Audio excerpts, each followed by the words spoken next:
Hello दोस्तों, स्वागत है आपका हमारे यूट्यूब चैनल में। अब हम लोग देखते हैं अनुपात एवं समानुपात। अनुपात एवं समानुपात, इसे हम लोग रेशियो एंड प्रोपोर्शन भी बोलते हैं। तो रेशियो एंड प्रोपोर्शन, ये हम लोग नया चैप्टर देखते हैं। इस चैप्टर के अंतर्गत सबसे पहले हम लोग अनुपात देखेंगे, फिर समानुपात। तो सबसे पहले हम लोग अनुपात देखते हैं कि अनुपात क्या होता है।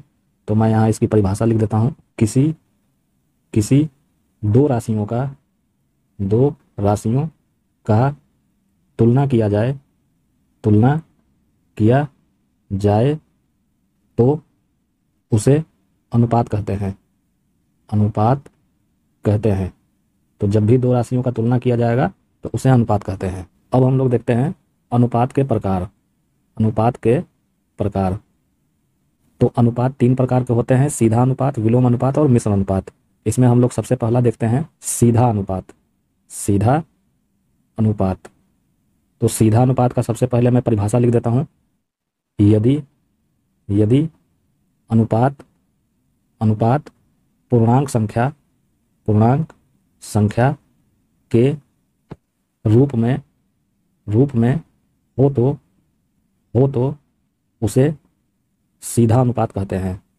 सीधा अनुपात कहते हैं। तो अनुपात एवं समानुपात चैप्टर के अंतर्गत सबसे पहले हम लोग अनुपात देखते हैं। तो अनुपात का मतलब होता है जब दो राशियों का तुलना किया जाए तो उसे हम लोग अनुपात कहते हैं। और अनुपात तीन प्रकार का होता है। पहला होता है सीधा अनुपात, दूसरा होता है विलोम अनुपात और तीसरा होता है मिश्र अनुपात। तो सबसे पहले हम लोग देखते हैं सीधा अनुपात। तो सीधा अनुपात का परिभाषा मैंने क्या लिखा है, यदि अनुपात पूर्णांक संख्या के रूप में हो तो उसे सीधा अनुपात कहते हैं। मतलब कोई भी संख्या अगर वो पूर्णांक के रूप में है तो वो हमेशा सीधा अनुपात उसको हम लोग कहेंगे। जैसे A/B/C बराबर क्या हो जाएगा, 4/7/8। तो 4, 7 और 8 क्या है, तो ये एक पूर्णांक है। ये एक पूर्णांक संख्या है। तो इसे तो इसे सीधा अनुपात कहते हैं। सीधा अनुपात कहते हैं। तो जब भी कोई पूर्णांक अनुपात के रूप में रहेगा तो वो सीधा अनुपात होगा। अब हम लोग अनुपात का दूसरा प्रकार देखते हैं, विलोम अनुपात। 2 नंबर, विलोम अनुपात। विलोम अनुपात विलोम अनुपात, तो सबसे पहले मैं विलोम अनुपात का परिभाषा लिख देता हूं। जब अनुपात अनुपात भिन्न के रूप में हो भिन्न के रूप में हो या सीधा अनुपात के विलोमानुपात विलोमानुपात से बनाया गया हो तो उसे विलोम अनुपात कहते हैं। तो जब भी अनुपात भिन्न के रूप में हो या सीधा अनुपात के विलोमानुपात से बनाया गया हो, जैसे ये 4, 7 और 8 है, तो 4 का विलोम होगा 1/4, 7 का विलोम होगा 1/7 और 8 का विलोम होगा 1/8। तो 1/4, 1/7 और 1/8 को भी हम लोग क्या कहेंगे, विलोम अनुपात। जैसे A/B/C बराबर 1/4/1/5/1/6 है, तो इसे हम लोग क्या कहेंगे, विलोम अनुपात। उसी तरह मान लीजिए A/B/C बराबर 3/5/2/3/4/9 है, तो इसे भी हम लोग क्या कहेंगे, विलोम अनुपात। तो जब भी अनुपात भिन्न के रूप में होगा या सीधा अनुपात के विलोम से बनाया गया होगा तो उसे हम लोग क्या कहेंगे, विलोम अनुपात कहेंगे। केवल 1/4 भी क्या होगा, विलोम अनुपात होगा। और 1/4/1/5/1/6 ये भी क्या होगा, विलोम अनुपात होगा। तो सीधा अनुपात के विलोम से बने तो भी विलोम अनुपात, और केवल भिन्न के रूप में दिया रहेगा तो भी विलोम अनुपात। अब हम लोग विलोम अनुपात से संबंधित कुछ प्रश्न देखते हैं जो एग्जामिनेशन में पूछे जाते हैं। जैसे क्वेश्चन है 3/5/2/3/4/9 को सीधा अनुपात में बदलिए। सीधा अनुपात में बदलिए। तो इसका हम लोग सोल्यूशन देखते हैं। अब क्वेश्चन है 3/5/2/3/4/9 को सीधा अनुपात में बदलना है, यानी पूर्णांक संख्या के अनुपात के रूप में बदलना है।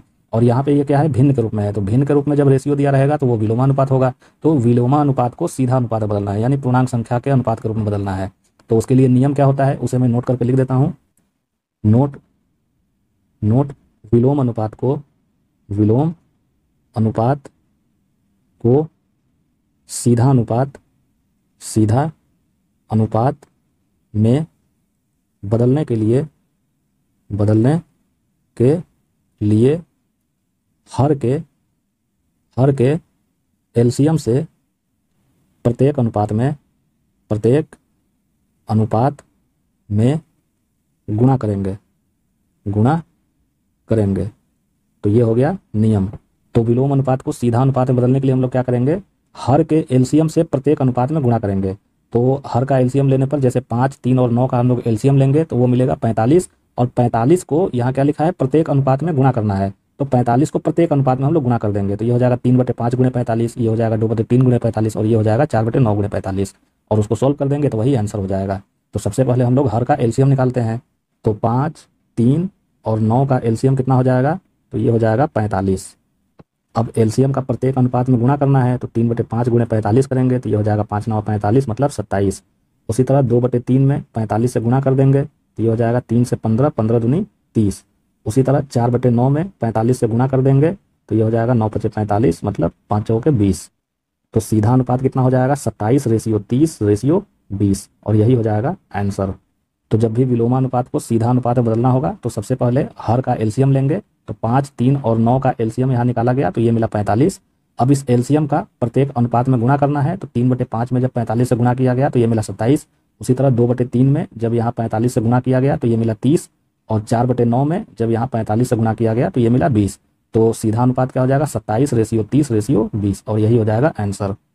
अब एक क्वेश्चन हम लोग और देखते हैं, और क्वेश्चन है 1/3:1/4:1/5 का मान किसके बराबर है। तो इसका हम लोग सॉल्यूशन देखते हैं। अब क्वेश्चन है 1/3:1/4:1/5 का मान किसके बराबर है। तो जब भी भिन्न के रूप में कोई वैल्यू दिया रहेगा तो वो विलोमानुपात होता है। तो 1/3, 1/4, 1/5 ये सब क्या है, विलोमानुपात है। और पूछा जा रहा है कि इसका मान किसके बराबर है, यानी इसको भी सीधा अनुपात के रूप में हमको बदलना है। तो सबसे पहले क्या करेंगे, हर का एलसीएम लेंगे। तो 3, 4 और 5 का एलसीएम हो जाएगा 60। तो ये हो जाएगा 3, 4 और 5 का एलसीएम, ये हो जाएगा 60। और एलसीएम का प्रत्येक अनुपात में गुणा करना है। तो 1/3 × 60, 1/4 × 60 और 1/5 × 60 हम लोग कर देंगे। तो 60 3 से 20 बार में विभाजित हो गया, 60 4 से 15 बार में विभाजित हो गया, और 60 5 से 12 बार में विभाजित हो गया। तो सीधा अनुपात क्या हो जाएगा, 20:15:12, और यही हो जाएगा आंसर। तो जब भी विलोमानुपात को सीधा अनुपात में बदलना होगा तो सबसे पहले हर का एलसीएम ले लेंगे और हर के एलसीएम का प्रत्येक अनुपात में गुणा कर देंगे और उसको सॉल्व कर देंगे तो ये आंसर प्राप्त हो जाएगा। अब हम लोग देखते हैं मिश्र समानुपात। 3 नंबर, मिश्र अनुपात। तो सबसे पहले मिश्र अनुपात का हम लोग परिभाषा देखते हैं। जब 2 या 2 से अधिक अनुपात का गुणा करके नया अनुपात बनाया जाए तो उसे मिश्र अनुपात कहते हैं। तो जब भी 2 या 2 से अधिक अनुपात का गुणा करके एक नया अनुपात बनाया जाएगा तो उसे हम लोग क्या कहेंगे, मिश्र अनुपात कहेंगे। जैसे हम लोग एक क्वेश्चन देखते हैं, मान लीजिए 4:7 है, 8:5 है और 11:9 है। तो इसका मिश्र अनुपात क्या